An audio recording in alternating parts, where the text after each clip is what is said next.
믿습니다. 주의 은혜에 감사하며 기쁨으로 날마다 주님께 나아가는 주의 백성들 될 수 있도록 역사하여 주시옵소서. 그러나 우리가 연약하여서 주님을 온전히 순종하지 못하고 하나님 주님을 붙들지 못한 연약함이 있음을 고백합니다. 우리의 부족함을 주님 용서하여 주시옵소서. 다시 우리가 회복되어서 주님을 바라보게 하시고 주님을 붙들 수 있도록 은혜 더하여 주시옵소서. 하나님 아버지, 우리가 이 대한민국을 주님께 올려드립니다. 여러 가지 정치적으로 경제적으로 어려운 가운데 있습니다. 하나님께서 이 대한민국을 불쌍히 여겨 주시옵소서. 하나님 일제시대에도 지키셨고 유교의 가운데도 지키셨던 하나님, 지금 어려운 이 대한민국을 붙들어 주시고 다시 회복될 수 있도록 역사하여 주시옵소서. 말씀으로 회복되게 하시고 성령으로 회복되게 하시고, 그래서 하나님 나라의 제사장 나라가 되는 그러한 대한민국 될 수 있도록 역사하여 주시옵소서. 하나님 이 시간에 우리 아름다운 교회를 주님 위에 올려드립니다. 하나님께서 이 교회를 붙들고 계신 줄 믿습니다. 주님께서 우리 아름다운 교회를 더욱더 성령 충만케 하여 주시옵소서. 이 시대에 주의 사명을 감당하는 성령 충만하여 영혼 구원하는 교회 될 수 있도록 주님께서 역사하여 주시옵소서. 또 하나님 아버지, 서로를 사랑하며 섬기는 우리 성도님들을 기억하여 주시고 특별히 연약한 우리 박정호 집사님을 주님께서 붙들어 주시옵소서. 치유하여 주시옵소서. 그래서 건강하게 주님 앞으로 나올 수 있도록 인도하여 주시옵소서. 또 하나님 아버지, 우리 다음 세대를 주님 앞에 올려드립니다. 새롭게 하나님 시작하는 우리 중고등부와 또 아니면 청년부, 그리고 영유아부와 하나님 아버지 초등부, 이 다음 세대를 주님께서 붙들어 주시고 믿음의 다음 세대가 되게 하여 주시옵소서. 이 대한민국의 기둥이 되게 하시고 우리 아름다운 교회 기둥이 되어서 하나님의 때에 귀하게 쓰임받는 우리 모든 다음 세대 될 수 있도록 역사하여 주시옵소서. 또 올 한 해 하나님 아버지 각 처에서 섬긴 주님의 손길, 또 우리 성도님들의 손길을 기억하시고 은혜 더하여 주시옵소서. 그래서 우리의 믿음이 2026년도에는 하나님이 기뻐하시는 그러한 믿음으로 더욱 세워질 수 있도록 은혜 더하여 주시옵소서. 오늘도 주의 은혜를 구하며 주님 앞에 나오는 우리 성도님들을 기억하시고 성령의 충만함으로 함께하여 주시옵소서. 감사드리며 예수 그리스도의 이름으로 기도드립니다. 아멘. 우리 하나님 말씀 함께 보도록 하겠습니다. 우리 하나님 말씀 마태복음 22장 말씀입니다.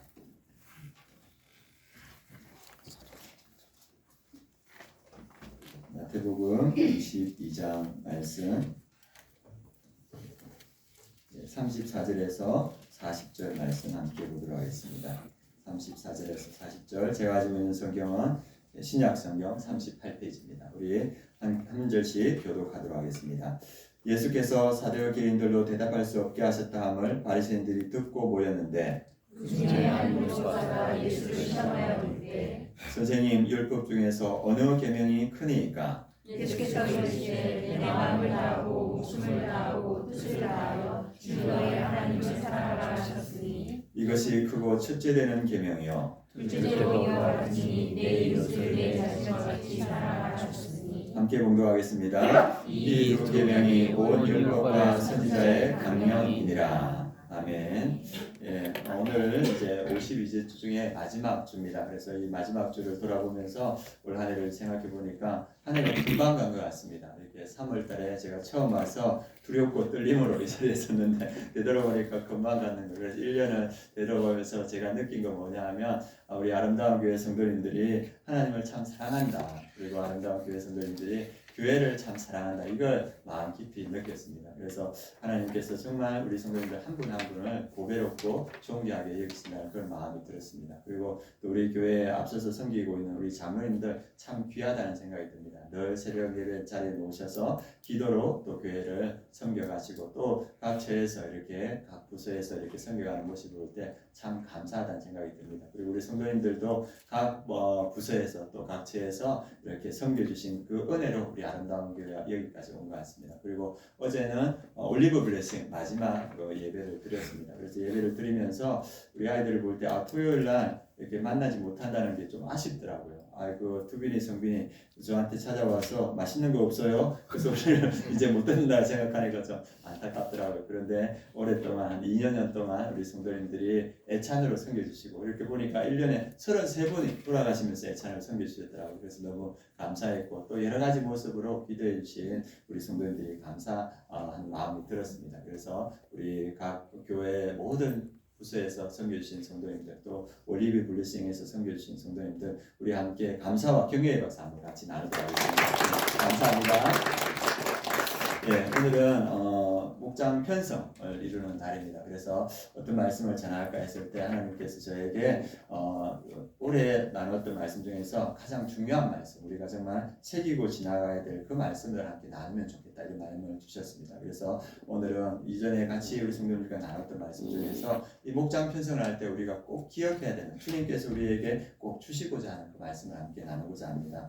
그 하버드 연구에서 나왔던 그 연구가 있습니다. 한번 화면 한번 보여주시겠습니까? 우리 올리브 블레싱에서도 나눴는데, 이 하버드에서 1938년부터 80여 년 동안 연구를 했습니다. 하버드생 2학년생 268명을 모집하고, 그 다음에 그 보스턴 지역의 빈민가 456명, 그래가지고 합계해서 724명의 삶을 쭉 연구했습니다. 몇 년 동안 연구했냐면 80년을 연구했습니다. 그래서 그 연구한 주제가 뭐냐 하면 건강하고 행복한 삶을 만드는 결정적인 요인이 무엇인가. 그러니까 우리의 삶을 성공했다고 할 수 있는 그러한 행복하고 그리고 의미 있는 삶을 만드는 결정적인 요소가 무엇인가. 그래서 그걸 몇 년 동안 연구했다고요? 80년 동안 연구했습니다. 그래서 그 연구의 집약처럼 한 권의 책이 나왔습니다. 그 책이 뭐냐면 행복 탐구 보고서라는 책입니다. 그 책에서 결론적으로 이 건강하고 행복함을 만드는 결론적인 요소는 무엇인가 딱 한 줄로 이렇게 말했더라고요. 그게 뭐냐면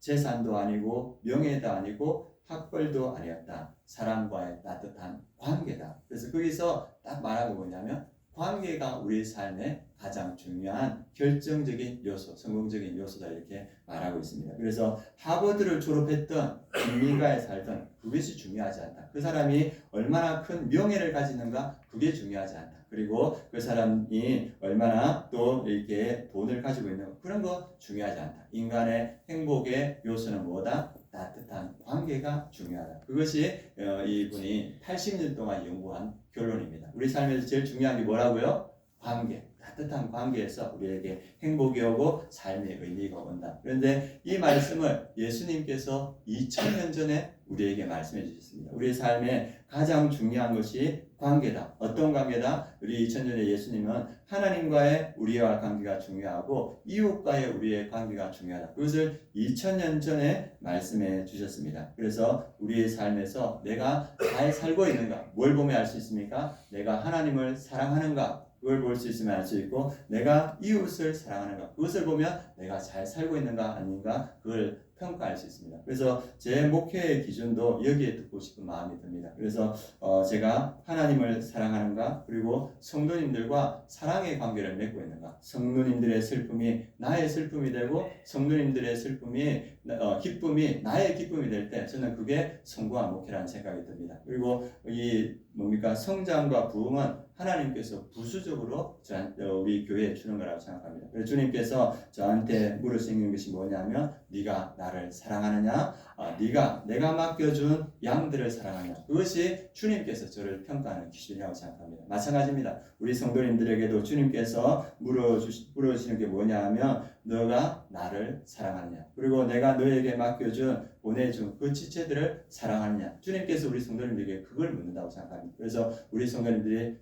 제가 주님을 사랑합니다. 그리고 주님께서 보내준 우리 지체들을 볼 때 눈물이 납니다. 그러면 우리가 신앙생활을 잘하는 거라고 생각합니다. 그래서 오늘 말씀에 우리 삶에서 가장 중요한 것이 무엇이다? 하나님을 사랑하는 것, 하나님과 사랑의 관계가 되는 것, 또한 축은 이웃과 사랑의 관계가 되는 것, 그것이 우리 삶에서 가장 중요하다. 학계의 보고도 그렇고 예수님께서도 2000년 전에 그렇게 말했습니다. 그러면 우리가 하나님 사랑과 이웃 사랑을 우리 삶에서 어떻게 실천할 것인가, 그것을 오늘 말씀을 통해서 함께 보도록 하겠습니다. 우리 37절에서 38절 말씀 함께 읽어보겠습니다.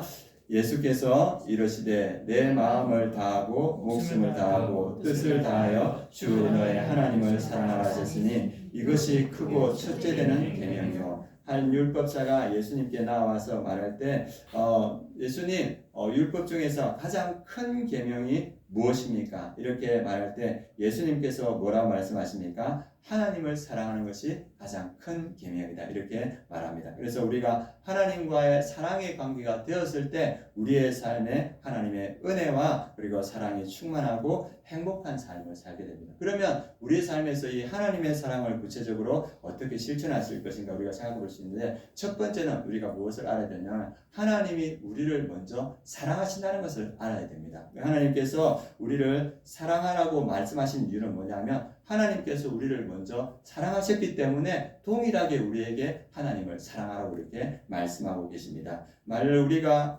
신앙생활 할 때 우리 상황이 어렵고 힘들 때 그런 생각이 들어요. 하나님 진짜 저 사랑하는 거 맞습니까? 이런 마음이 들 때 있습니다. 말라기에 있던 그 백성들도 마찬가지였습니다. 말라기에 보면 이스라엘 백성들이 바벨론 포로에서 돌아왔습니다. 유다 땅으로 돌아왔는데 삶은 여전히 힘들고 정치적으로 경제적으로 너무나 궁핍하고 어려우니까 이 하나님께서 그 백성들에게 내가 너희를 사랑한다 이렇게 말하는데, 그 백성이 하나님께 뭐라 하냐면 하나님 정말 우리를 사랑하는 것 맞습니까? 이렇게 물어봅니다. 그게 말라기 1장 2절입니다. 우리 그 말씀 이스라엘 백성들이 하나님께 항의하는 말씀 같이 한번 보겠습니다. 여호와께서 이르시되 내가 너희를 사랑하였노라 하나 너희는 이르기를 주께서 어떻게 우리를 사랑하셨나이까 하는도다. 하나님께서 분명히 너희를 사랑한다. 지금 환경이 어렵고 궁핍하고 정치적으로 힘들지만 하나님께서 그 백성들에게 하는 말은 나는 여전히 너희를 사랑한다. 그런데 그 백성들은 환경이 어렵다 보니까 뭐냐면 하나님 어떻게 우리를 사랑하십니까? 지금 이렇게 우리가 핍박하고 어렵고 궁핍한 삶을 사는데 이것이 하나님이 사랑하는 겁니까? 어떻게 우리를 사랑하셨습니까? 그렇게 이 백성들이 하나님이 항의할 때 400년간의 침묵의 시간이 흐릅니다. 그리고 하나님께서 400년이 흐르고 나서 요한복음을 통하여서 하나님이 우리를 어떻게 사랑했는지 그 말씀을 그대로 보여줍니다. 그것이 요한복음 3장 16절입니다. 한번 말씀 같이 읽겠습니다. 하나님이 세상을 이처럼 사랑하사 독생자를 주셨으니 이는 그를 믿는 자마다 멸망하지 않고 영생을 얻게 하려 하십니다.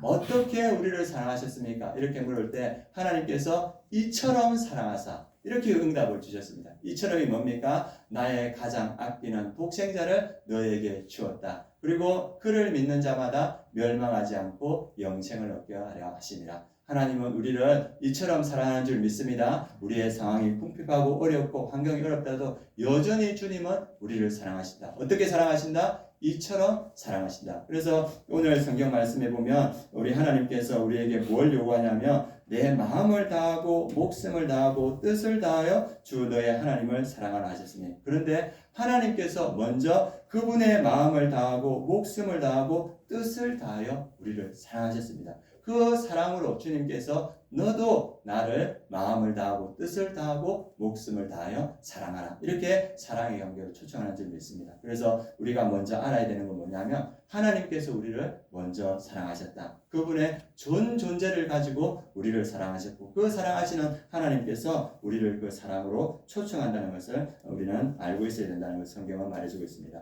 두 번, 우리가 또 하나님을 우리가 사랑하는 방법, 구체적인 방법은 뭐냐 하면 하나님의 말씀을 듣고 지키는 것이 하나님을 사랑하는 것이다. 이걸 성경에서 말해주고 있습니다. 우리 요한일서 4장, 요한복음 14장 같이 한번 보도록 하겠습니다. 하나님을 사랑하는 구체적인 방법입니다. 네, 같이 읽겠습니다. 하나님을 사랑하는 것은 이것이니 우리가 그의 계명들을 지키는 것이라. 그의 계명들은 무거운 것이 아니로다. 그래서 요한일서에서는 하나님을 사랑하는 것 이것인데 우리가 하나님의 그 말씀을 지키는 것, 그것이 하나님을 사랑하는 것이다. 그리고 동일하게 요한복음 14장도 말해주고 있습니다. 같이 한번 읽겠습니다.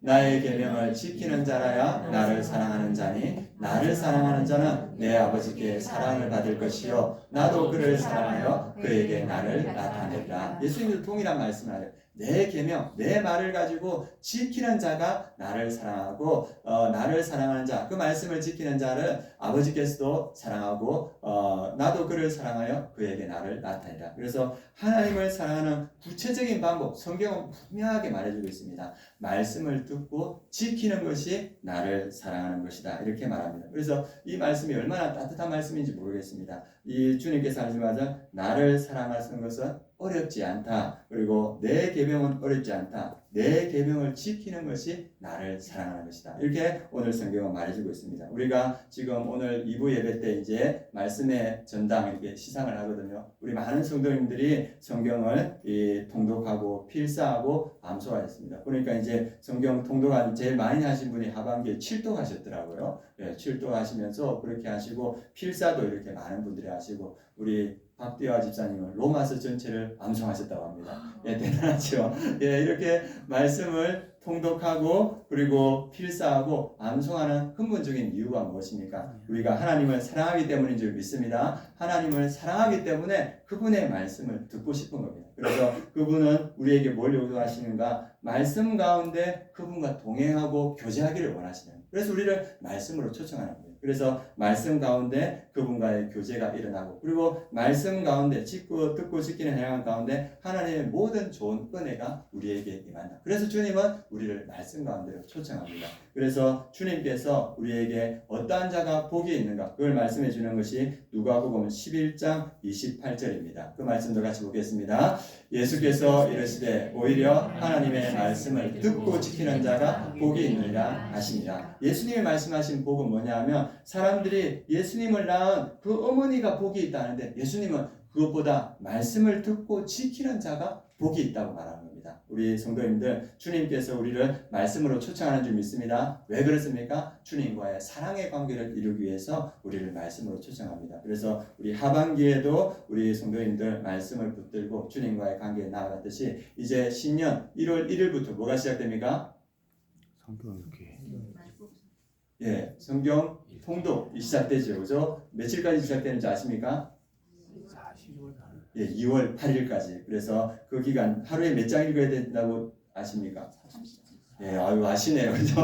해보신 분들은 아시네요. 그래서 하루에 30장을 읽으면서 주님께서 말씀을 듣고 지키는 자가 복이 있다. 그 복과 그 은혜 가운데 가는 우리 성도님들 되시길 원합니다. 그래서 오늘 말씀 하나님과 사랑의 관계를 맺는 실천하는 방법은 말씀을 듣고 지키는 것이다. 그것을 말해주고 있습니다. 그리고 예수님께서 두 번째 우리에게 중요한 계명을 말씀해 주시는데 내 이웃을 사랑하라 입니다. 우리 39절에서 40절 말씀 같이 한번 읽어보겠습니다. 둘째도 그와 같으니 내 이웃을 내 자신같이 사랑하라 하셨으니 이 두 계명이 온 율법과 선지자의 강령이니라. 그래서 예수님께서 율법에서 가장 큰 계명, 첫 번째 하나님 사랑이고 두 번째는 이웃 사랑인데 그 계명을 이 두 계명이 온 율법과 선지자의 강령이다. 이 강령이라는 말은 뭐냐 하면 이 모든 말씀과 선지자들이 이 두 계명에 매달려 있다는 뜻입니다. 그리고 매달려 있다는 뜻은 무슨 말이냐면 이 두 계명이 모든 말씀의 기둥이고 중심이라는 말입니다. 기둥축이 된다는 말입니다. 그래서 이 모든 성경의 말씀은 어디에서 출발한다? 하나님 사랑과 이웃 사랑에서 출발하는 그 말씀이라고 이렇게 말해주고 있습니다. 그래서 우리 하나님을 사랑할 때 그 사랑이 우리 가운데 넘쳐 흐를 때 그 사랑이 이웃 사랑으로 퍼져나가는 것을 우리가 말씀을 통해서 볼 수 있습니다. 그래서 우리가 지체를 어떻게 사랑할 수 있는가, 구체적으로 어떻게 사랑할 수 있는가, 그 모습이 사도행전에 잘 나타납니다. 우리 사도행전 2장 말씀, 초대교회 성도들이 3,000명이 베드로의 설교를 통하여서 하나님과의 사랑의 관계가 되었습니다. 그리고 나서 이들이 처음으로 교회, 예루살렘 교회 공동체 생활을 하는데 어떠한 모습으로 사랑으로 공동체 생활을 하는지 우리가 말씀을 통해서 한번 보도록 하겠습니다. 우리 사도행전 2장 41절에서 47절 말씀 우리가 한 절씩 교도하겠습니다. 그 말을 받은 사람들은 침례를 받으며 이날의 신도의 수가 3,000이나 더하더라. 그들이 사도의 가르침을 받아 서로 교제하고 화답을 내며 오로지 기도하기를 힘쓰니라. 사람마다 두려워하는데 사도들로 말미암아 기사와 표적이 많이 나타나니 믿는 사람이 다 함께 있어 모든 물건을 서로 통용하고 또 재산과 소유를 팔아 각 사람의 필요를 따라 나눠주며 날마다 마음을 같이하여 성전에 모이기를 수고 집에서 떡을 내며 기쁨과 친절한 마음으로 음식을 먹고 하나님을 찬미하며 또 온 백성에게 칭송을 받으니 주께서 구원받는 사람을 날마다 더하게 하십니다. 그래서 예루살렘 교회에 3,000명이 예수님 믿고 공동체 생활을 시작했습니다. 그들이 그 하나님의 사랑을 입고 그리고 새롭게 할 때 어떠한 모습으로 공동체 생활을 시작하는가. 여기에서는 보니까 가정교회를 시작했다. 이렇게 나와 있습니다. 그래서 가정교회는 하나님의 사랑을 실천하고 이웃 사랑을 실천할 수 있는 좋은 성경적인 모델이라는 것을 오늘 말씀을 통해서 알 수 있습니다. 그래서 하나님의 사랑과 이웃 사랑을 실천하는데 그들이 어떻게 실천했는가? 이 짧은 본문에 두 번이나 반복되는 말씀이 있습니다. 그게 42절과 46절입니다. 그 말씀도 한번 띄워주시겠습니까? 같이 읽겠습니다. 그들이 사도의 가르침을 받아 서로 교제하고 떡을 떼며 오로지 기도하기를 힘쓰니라. 날마다 마음을 같이하여 성전에 모이기를 힘쓰고 집에서 떡을 떼며 기쁨과 순전한 마음으로 음식을 먹고. 여기서 이 반복되는 말이 뭡니까? 여러분들이 찾는 동안 좀 물 한 잔 마시겠습니다. 반복되는 말씀이 뭐죠? 이 짧은 구절에 이 말씀에서 반복되는 말이 뭐냐면 떡을 떼며, 이거는 이제 성찬의 의미도 있고 애찬의 의미도 있습니다. 그래서 이 성도들이 모여서 뭘 했냐면 떡을 뗐다는 거예요. 성교에 함께 애찬을 나누었다고 이렇게 말하고 있습니다. 그래서 이 순전한 마음으로 함께 어디에서? 집에서 떡을 떼면서 순전한 마음으로 이렇게 서로의 사랑을 표현했다. 그래서 이 식탁, 애찬의 자리가 단순한 식탁의 자리가 아니라 성찬을 일상의 삶으로 확대했다는 것을 우리가 성경을 통해서 알 수 있습니다. 그래서 예수님은 제자들을 식탁으로 이렇게 초대했는데 예수님께서 그 말씀에 보면 제자들을 끝까지 사랑했다 이 말씀이 있습니다. 그런데 우리의 요한복음에 보면 예수님께서 어떻게 끝까지 사랑하냐면 이 사명을 버리고 간 제자들을 끝까지 찾아가서 뭐 하십니까? 식탁을 차려주시는 거예요. 아침 조반을 차리시고 그들에게 먹이시는 겁니다. 그래서 그들을 먹이시는 모습이 예수님께서 그들을 끝까지 사랑하는 모습으로 우리가 볼 수 있습니다. 예수님은 어떻게 했냐면 이 초대교회도 식탁, 액찬의 자리를 가정마다 가졌듯이 예수님도 3년 동안 공생의 기간 동안 제자들을 먹이셨습니다. 어떻게 먹이셨냐면 배고픈 그 무리하는 사람들에게 오병이어로 먹이셨어요. 그리고 오병이어로 그 5,000명과 제자들을 풍성히 먹이시고 나서 이 말씀을 가르치는 거예요. 내가 살아있는 하늘에서 내려온 떡이다. 이렇게 가르칩니다. 그래서 예수님은 항상 굶주린 배들을 먼저 채우셨습니다. 그리고 6월절 밤에도 뭘 했냐면 제자들을 잘 모으고 뭐 합니까? 그들을 먹이시는 거예요. 그리고 그들을 다 먹이시고 나서 뭐라고 말합니까? 새 계명을 주노니 서로 사랑하라. 그리고 다 먹이시고 나서 그 제자들이 서로 싸우는 제자들의 발을 씻기면서 나는 섬기러 왔다. 너희도 섬기는 자가 되었으면 좋겠다. 예수님은 먹이시고 그들을 가르치시고 제자로 세우십니다. 그리고 조금 전에 말했듯이 갈리로 사명이고 뭐고 다 버리고 도망간 제자들, 그 제자들을 예수님께서 찾아가십니다. 그리고 뭐 하십니까? 먹이십니다.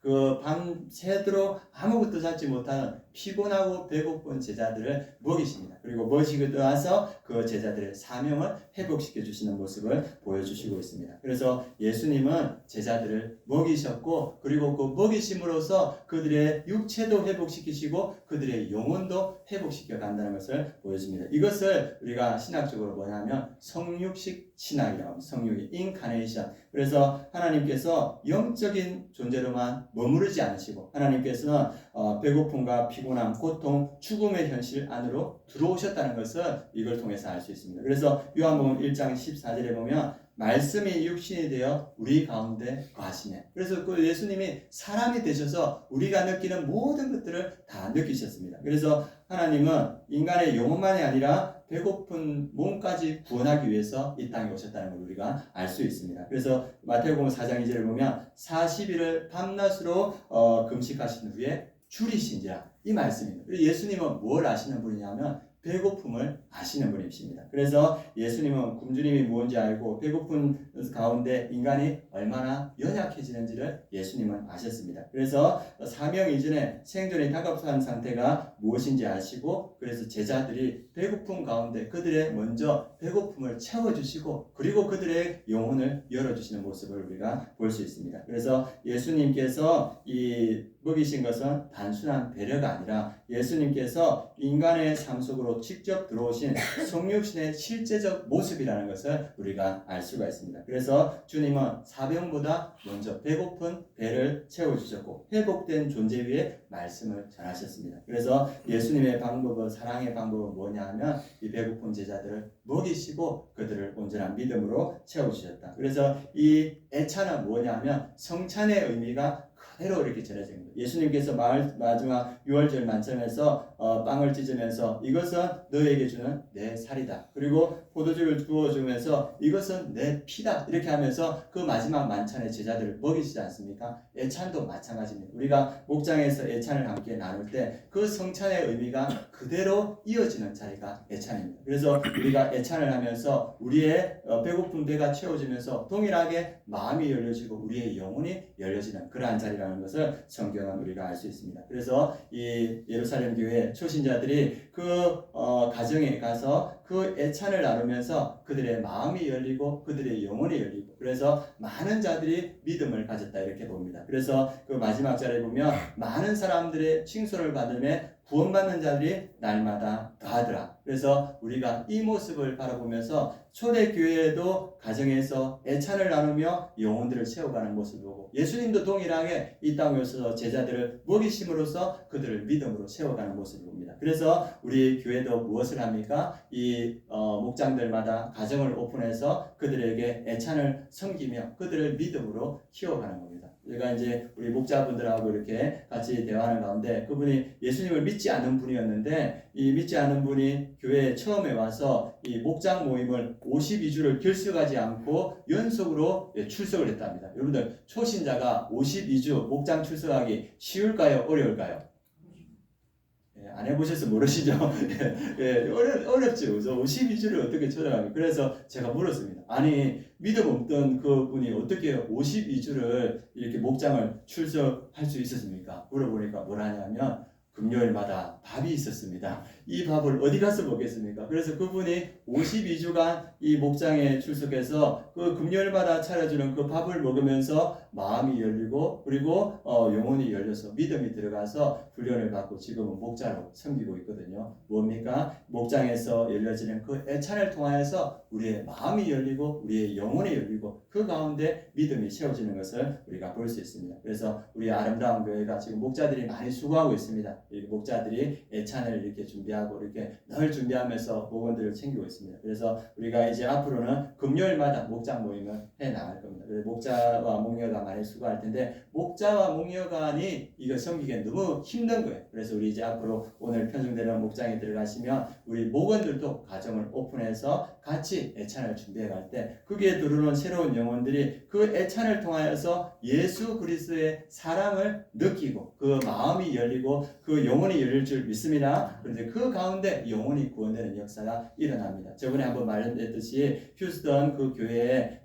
한국에서 그 돈 벌러 갔던 5명들이 배고프니까 어디로 갈까 찾다가 이 교회만 밥 준다 하더라. 5명이 한 목장에 다 갔대요. 그래가지고 금요일 저녁마다 그 점심때 불 먹던 배를 그곳에서 다 채웠다고 합니다. 그래가지고 그곳에서 이렇게 늘 이렇게 식사하는 가운데 목자 목녀가 퍼져버렸어요. 이 5명과 목원들을 다 어떻게 먹입니까? 그래가지고 목자 쉬어야 되겠습니다. 이렇게 했는데 그 5명이 그 1년 동안 밥을 먹고 나서 믿음으로 채워졌대요. 그래가지고 우리가 이래서는 안 된다. 우리 밥값 해야 된다면서 목장에 다 편성돼가지고 지금은 믿음으로 채워졌대요. 어떨 때 가정이 열리고 그 애찬을 통해서 믿음 없던 사람들도 그 주님의 사랑과 목자의 목녀의 사랑을 통해서 믿음이 채워지는 걸 봅니다. 그래서 우리가 새로 이렇게 채워지는 목장에도 이러한 애찬의 은혜가 있기를 원합니다. 그 은혜가 충만하여져서 그 연약한 믿음의 사람들을 채우고 새로운 그 믿음 없는 자들을 믿음으로 세워가는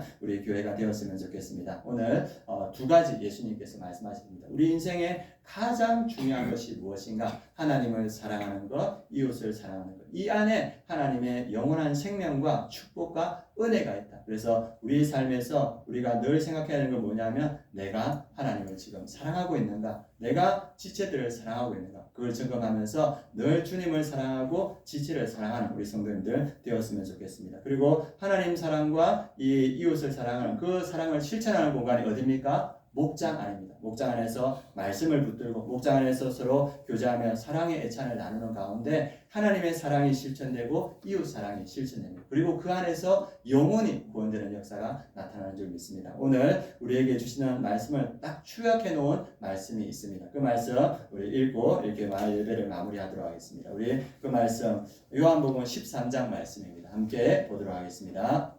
같이 읽겠습니다. 새 계명을 너희에게 주노니 서로 사랑하라. 내가 너희를 사랑한 것 같이 너희도 서로 사랑하라. 너희가 서로 사랑하면 이로써 모든 사람이 너희가 내 제자인 줄 아리라.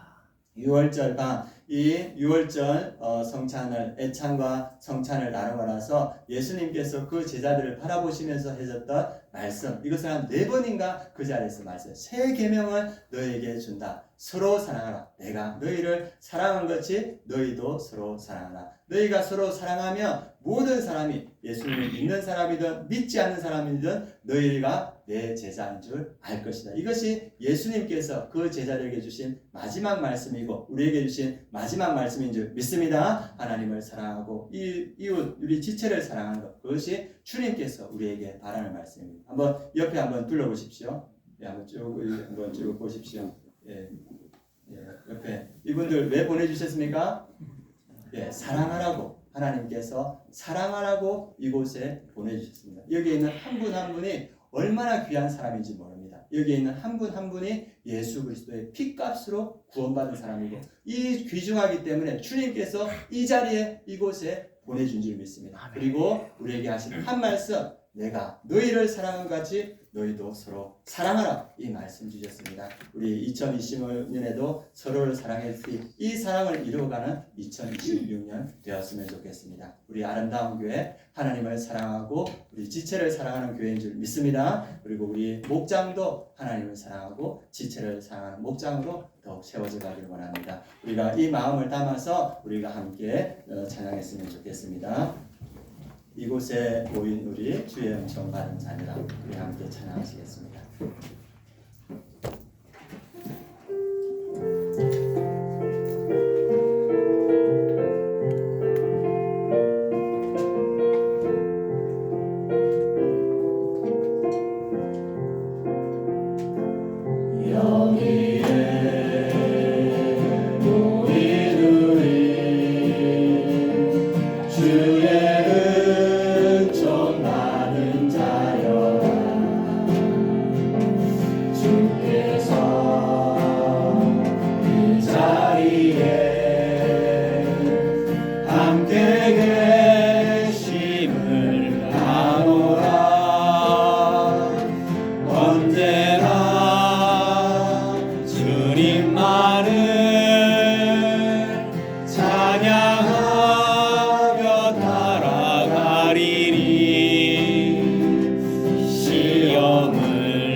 주의 밝은 빛 인도하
어두운 밤에도 주의 밝은 빛 인도하여 주신다.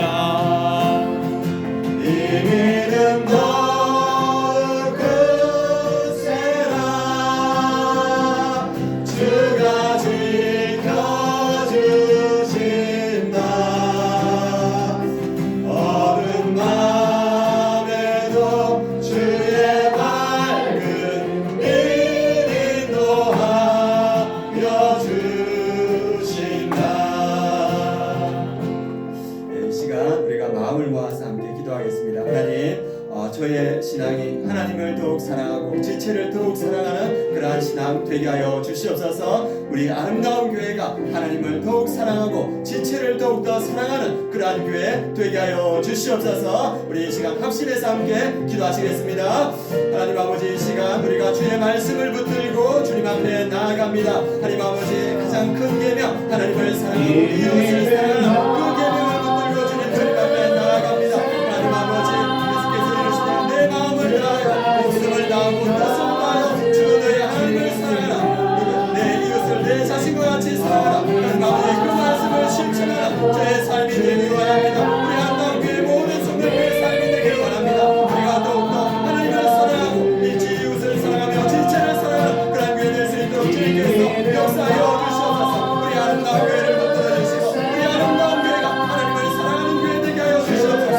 우리 아름다운 교회가 하나님 아버지 이웃을 사랑하고 지체를 사랑하는 그런 교회 될 수 있도록 주님께서 역사하시고 주님 인도하여 주시고 이 말씀을 이루어가는 우리 아름다운 교회 될 수 있도록 주님께서 역사하시고 주님께서 인도하여 주시옵소서. 오늘 한 가지만 더 기도하겠습니다. 오늘 2부 예배 때 목장 편성 발표가 이루어집니다. 하나님, 우리 아름다운 교회에 세워진 우리 목자들을 기억하여 주시옵소서. 우리 목자들이 하나님을 더욱 사랑하고 우리 지체들을 사랑하며 목원들을 더욱 사랑하는 그러한 목자들로 성령 충만한 목자들로 세워지게 하여 주시옵소서. 아멘. 우리 목자들을 위해서 이 시간 합심해서 함께 기도하시겠습니다.